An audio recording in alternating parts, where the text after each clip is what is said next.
There comes a moment, quiet at first, when something inside you whispers what you've been trying not to hear. You are tired. Not the kind of tired that sleep can fix, but the exhaustion of a soul stretched too thin by the endless performance of being available to everyone but yourself.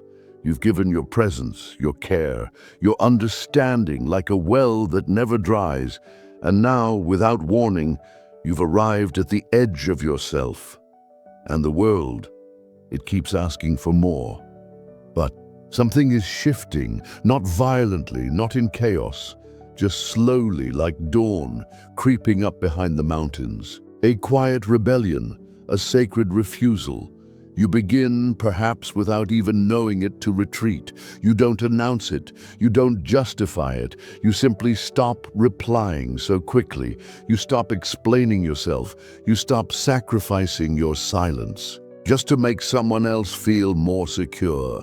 It begins as absence, but it is not abandonment. It is return. Carl Jung wrote that individuation, the becoming of oneself, requires a detachment from the collective. You must walk alone for a while. Not forever, but long enough to remember who you were before the world taught you who to be. This kind of solitude is not about separation. It's about restoration.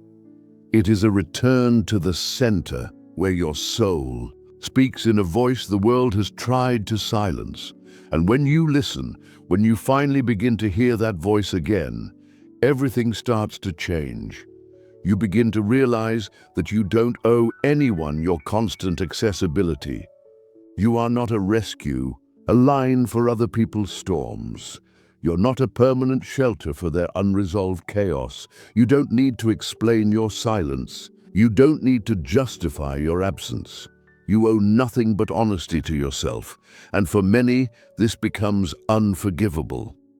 Because when you withdraw, you disrupt the narrative. You step outside the role they've assigned you, the reliable one, the accommodating one, the one who always understands. You break the emotional contract they never said out loud, but always expected you to uphold. You stop performing, and the masks begin to fall. You see, your constant presence was a comfort to many, not because of who you are, but because of what you did for them. The moment you step back, you watch the reaction unfold like a storm you can finally observe. Instead of drown in, they might say you've changed. They might say you've become cold. They might even call you selfish. But look closely. What they're really saying is that you are no longer convenient, and that is where the power begins. To refuse to explain yourself is to reclaim your inner sovereignty. When you stop being available, you remove yourself from the emotional economy, where your worth is measured by how much you give. And in doing so, you learn the first lesson of real self-respect, that your energy is sacred, that your time is not owed, that your silence is a form of power. But be warned, this kind of evolution does not go unnoticed. Begin to watch who pulls away when you stop over-explaining. Observe who tries to provoke you when you become still. Notice who accuses you of abandoning them when you finally begin to protect yourself. These are not warnings that you are wrong. They are confirmations that you are becoming free. Because when your peace begins to disturb the ones who benefited from your chaos, you know you are healing. Jung often spoke of the shadow, the part of us that remains hidden in the dark until we shine light upon it. But rarely do we ask, what happens when your healing shines light on someone else's shadow? When your boundary reveals their dependency? When your peace threatens their control? This is when things begin to fracture. When the rupture comes, it may feel like loss. It may feel like abandonment. It may feel like you're doing something terribly wrong. But this is only the ego grieving. It is the false self trembling at the edge of truth. You are not losing anything. You are releasing what was never truly yours. You are stepping outside the performance, and not everyone will follow. At first, the silence is deafening, not the silence from others, but the silence inside you. You wonder if you did the right thing. You hear the echo of your own doubt asking if you've become too distant, too cold. And yet, beneath the discomfort, there is something else. Clarity, a stillness you haven't felt in years, a breath you didn't know you'd been holding. You are no longer running from your aloneness. You are walking into it wide awake. This silence is not a void, it is a purification. It begins to cleanse you, first gently, then deeply. It pulls away the noise, the obligations, the manipulations wrapped in kindness. It burns away the performance, the expectations, the guilt. And what remains is not emptiness, it is essence. You begin to recognize yourself again, and then comes the solitude. Not the aching loneliness of rejection, but the sacred solitude of presence. The kind of solitude that is full, not hollow. That does not lack, but overflows. It is the solitude of the strong, the ones who have chosen their inner truth over outer approval, the ones who no longer betray themselves to keep others comfortable, the ones who do not fear the silence because they have learned to listen to it. There is power in this space. It is the beginning of true self-possession. Because once you stop abandoning yourself to be liked, you begin to trust your instincts. Again, once you stop explaining yourself to be understood, you start speaking your truth, not to be accepted, but simply because it is your truth. And once you stop being available for everything, you realize what truly deserves your presence. Carl Jung knew this. The path to becoming whole always begins in rupture. The break must come. The death of the old self, the self that was convenient, the self that performed, the self that survived through adaptation. And this death is not easy. It feels like loneliness, but it is rebirth. It feels like disconnection, but it is realignment. You are not disappearing. You are reappearing in your own form for the first time, and yet most of the world will not understand this. To them, availability is kindness. To them, being present for others, no matter the cost to yourself, is virtue. But the truth is, chronic self-abandonment is not compassion. Overextension is not nobility. Sacrificing your peace for temporary approval is not love. It is a slow form of self-erasure. And when you finally stop doing it, the world will not applaud. The world will question you because you are no longer playing by its rules. But something miraculous begins to unfold. As you detach, as you begin to center yourself, as you move from reactivity to intentionality, you begin to witness the true architecture of your life. Who was there for your light and who only came for your fire? Who knew your soul and who only knew your performance? Who celebrates your boundary and who sees it as betrayal? These questions are painful, but they are necessary. Because now you're not interested in relationships that require you to disappear. You're not interested in staying connected to people who thrive off your emotional labor while giving nothing back. You're not interested in being needed. You are interested in being seen.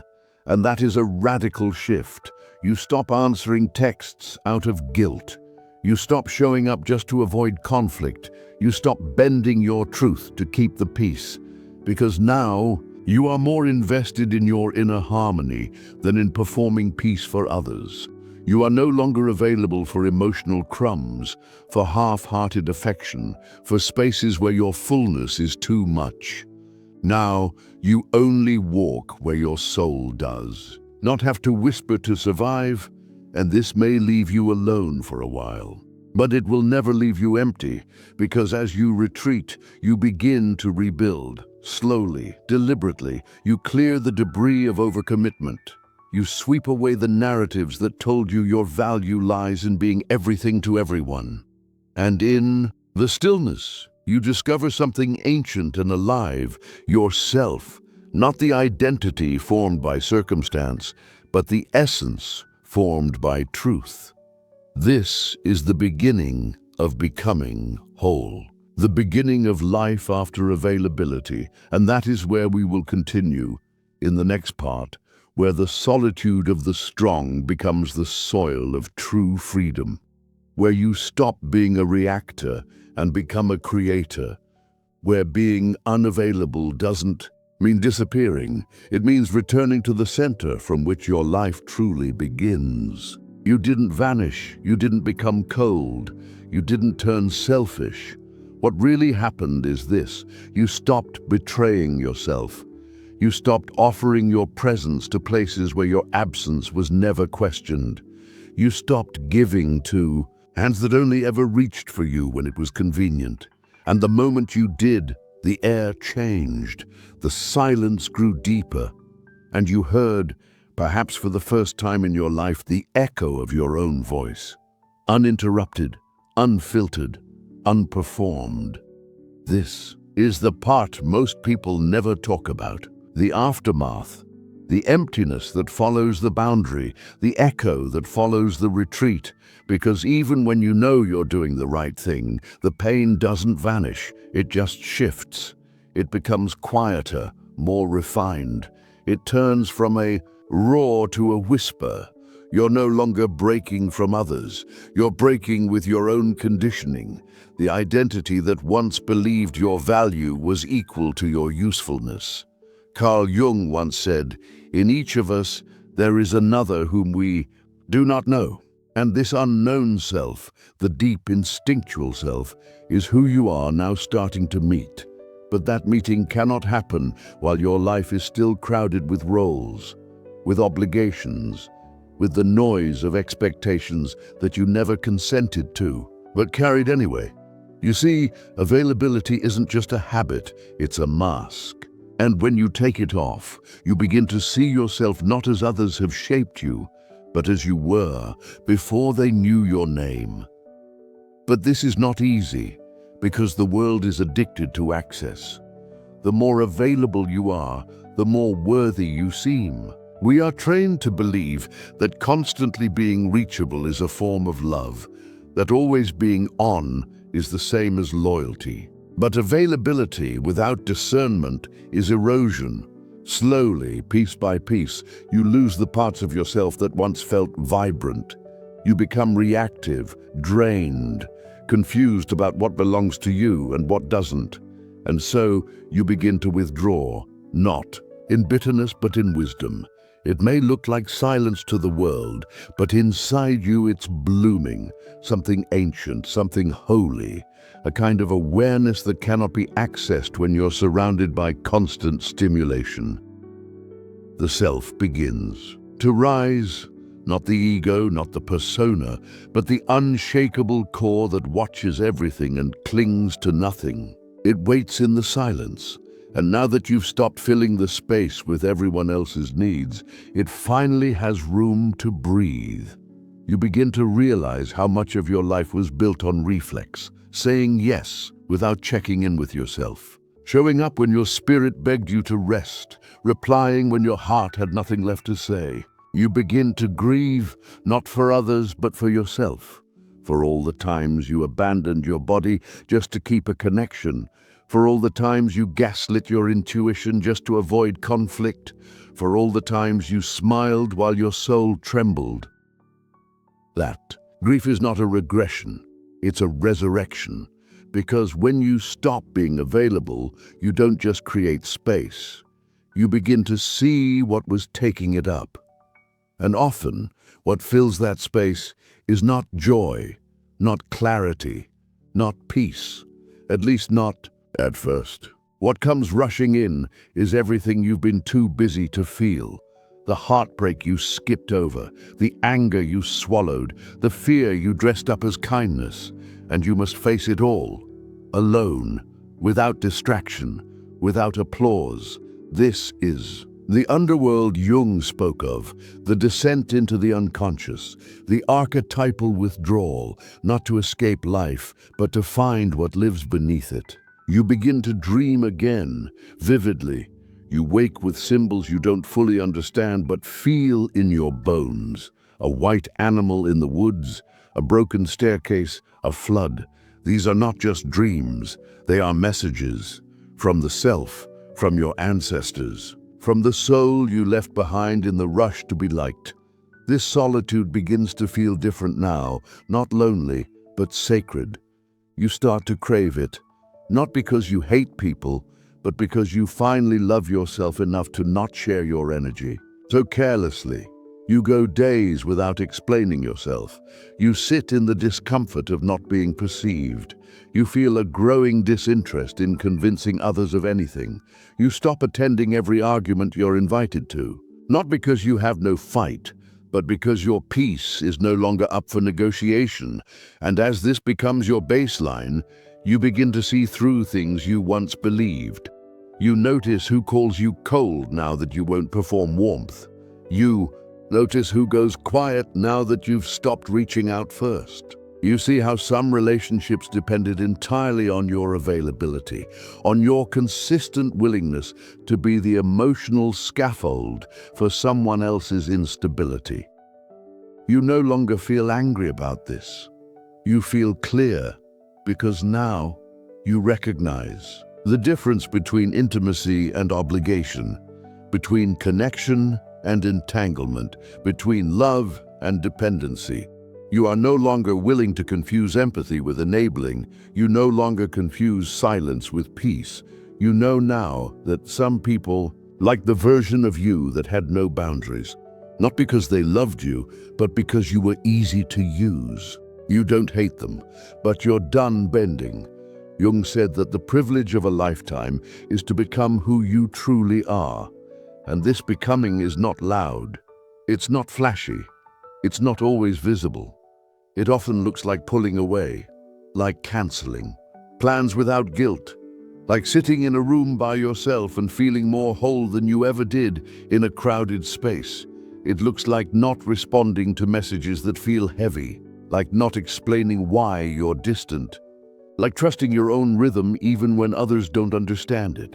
This is how you rewire your nervous system. Every time you say no without apology, your body heals. Every time you choose rest over performance, your inner child feels seen. Every time you do not explain yourself, you are telling your unconscious, I'm allowed to exist as I am. And that is the real liberation, not being liked, not being needed, but being free. And soon, everything around you begins to shift. People fall away, not out of malice, but misalignment. The invitations grow fewer, the attention quiets. But in its place, something extraordinary happens. You begin to attract relationships built on resonance, not performance. People who love your silence, who don't demand access, who meet you in stillness, who don't panic when you go inward, because they too have gone there. These are not people who need you, they see you. And that difference changes everything, because now your availability is a gift, not a given. You offer your presence deliberately. You don't give it away like spare change. You learn to say, I love you, but I cannot hold this for you. I care about you, but I need space. I see your pain, but I will not self-abandon to fix it. And those who truly love you, those who are not addicted to your availability, will understand. You begin to live from the inside out, and this is where your power truly begins. You stop chasing closure. You stop needing to be understood. You stop fearing the loss of relationships that cannot hold the truth of who you are becoming. You are not hardened, but you are whole. You don't react, you respond. You don't grasp, you allow. You don't justify, you simply are. You no longer fear being unavailable because you know that your worth is not tied to your accessibility. It's tied to your authenticity. And suddenly, being alone doesn't feel like isolation. It feels like alignment, like returning to the original promise you made to yourself before the world taught you how to forget. Now, you remember. You remember that your energy is currency, that your peace is not a compromise, that your presence is holy. You are not required to set yourself on fire to keep others warm. You are not a healer for hire. You are not a permanent open door. You are a living boundary, a sovereign soul. And this is the revolution of becoming unavailable. It's not about rejection, it's about direction, about turning inward, about finding the wellspring that never runs dry, because it is fed not by validation but by truth. This truth doesn't need to be explained. It doesn't ask to be accepted. It simply is. And when you live from this truth, everything that falls away is meant to fall. And everything that stays, stays because it belongs. And that is where we'll go next, in the final part, where the unavailable soul becomes untouchable, where peace is no longer a fleeting moment, but a permanent home, where love is no longer labor, but freedom, where we ask not how to be available, but how to be true. And in that truth, we invite others to rise too. There is a strange silence that comes after the storm of change. Not the kind of silence that feels empty, but the kind that feels full. As though the universe has paused just for a moment to see what you'll do with this new inner space. You've carved for yourself. You've stopped being constantly available, and in doing so, you've returned to yourself. But now what? Now comes the test. Because the truth is, people will notice the shift. They may not understand it, but they will feel it. And the old world you once occupied, the one built on instant replies, emotional caretaking, and unspoken obligations, will try to pull you back. Not because it's malicious, but because systems resist disruption. When you change, the dynamics around you must either adjust or fall away. Some will accuse you of changing, and they'll be right, but they won't see the beauty of that change. They won't see the quiet moments of healing that happened in solitude. They won't know about the nights you sat with your wounds, offering them presence instead of distraction. They won't know how many times you wanted to reach out, to explain, to smooth things over, and chose instead to stay with yourself. You've stopped playing roles. You've stopped trying to be palatable. You've stopped measuring your worth by how much you're needed. And in doing so, you've become whole. Not perfect, not invincible, but whole. That's a different kind of power. One that can't be taken or given. One that comes only from knowing who you are when no one is asking anything from you. Carl Jung spoke of this in his exploration of individuation, the process of becoming yourself. He described it as a kind of sacred alchemy, where the ego is no longer the ruler, but the servant of something deeper, something eternal. And when you stop being available to everything and everyone, you finally create enough space to hear the voice of that self. It whispers, not shouts. It doesn't demand, it invites.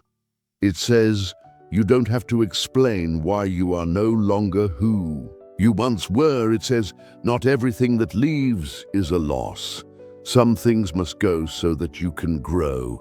It says, you were never meant to be everywhere, for everyone, all the time.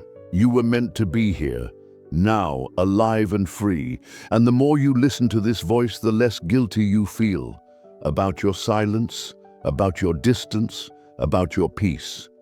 The more you realize that being unavailable is not selfish, it is spiritual.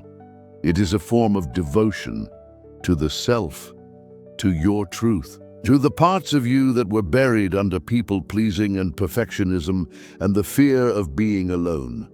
Now you are no longer alone in the way you once feared. You are with yourself. Fully. You don't rush to fill the gaps in conversations. You don't apologize for needing time. You don't panic when someone doesn't understand you. Because understanding is not a requirement for connection. Alignment is. And if it's not aligned, it can leave. You have made peace with that. This is freedom. Not the kind of freedom that screams, but the kind that breathes. You don't need to chase closure. You don't need to fix every misunderstanding. You don't need to defend your solitude.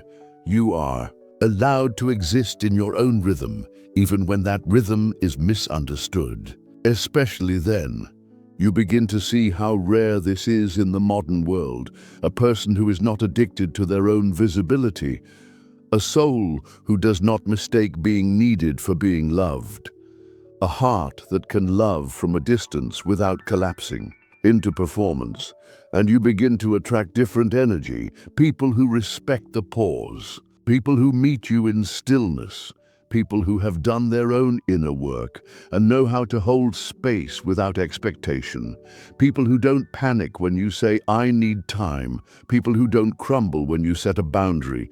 These people exist, and they are drawn not to your performance, but to your presence. You see, the real shift that happens when you stop being available isn't just about who leaves, it's about who stays. It's about who grows with you. It's about who sees the sacredness of your soul, not just the usefulness of your energy. This is what Jung meant when he said, "The most terrifying thing is to accept oneself completely." Because when you do, you can no longer play the game. You can no longer shrink. You can no longer be what you are not. You must live truthfully. And living truthfully means being unavailable for anything that dishonors your spirit. You will still love deeply. You will still care profoundly. But you will no longer abandon yourself to do so. And that, right there, changes everything. So now, the silence that once felt uncertain becomes your sanctuary. You don't rush to break it. You don't rush to explain it. You let it speak for you. Because you've learned that your absence can be just as powerful as your presence, and sometimes more so, and you no longer fear what is lost in this process, because you know what falls away wasn't yours, and what is yours, it will remain. It will deepen. It will meet you at your new vibration, and it will not ask you to shrink to be loved. That's the gift of becoming unavailable. You stop asking, "Will they stay if I change?" And instead, you ask, "Will I stay true to myself no matter what?" That's the only question that matters. And if you've made it here, through the silence, through the shift, through the shedding, you already know the answer. You're still here, and you're not going back. If this message touched something in you, if you recognized yourself in these words, or saw the truth of someone you love, then don't let this end here. Share this. Let someone else know they're not alone in pulling back. Leave a comment. Tell your story. Speak your truth. You never know who might be waiting to hear exactly what you've lived through. Subscribe, not just to this channel, but to your own becoming. Make it a practice to return to yourself again and again, because this is not the end. This is the beginning of everything that matters. When you stop being available, you don't disappear. You return. And the world, though it may not realize, it yet needs more people who have returned to themselves. So stay. Stay with your soul. Stay with your truth, and let the rest fall away.